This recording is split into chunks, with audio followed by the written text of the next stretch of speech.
আমার জান পরবাসী মনটা আমার করেতে আনতানো গো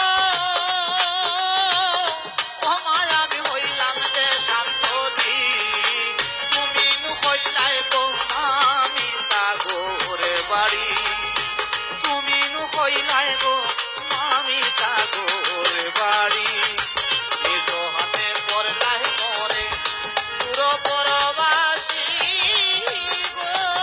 সিলেটের মাটি ও মানুষের সুখ দুঃখ আর স্বপ্ন নিয়ে এনটিভির মায়ার সিলেট দেখবেন 23 মে মঙ্গলবার রাত 10:30 শুধুমাত্র এনটিভিতে। সৌজন্যে air express travel and tours এবং ব্র্যাক সাজন।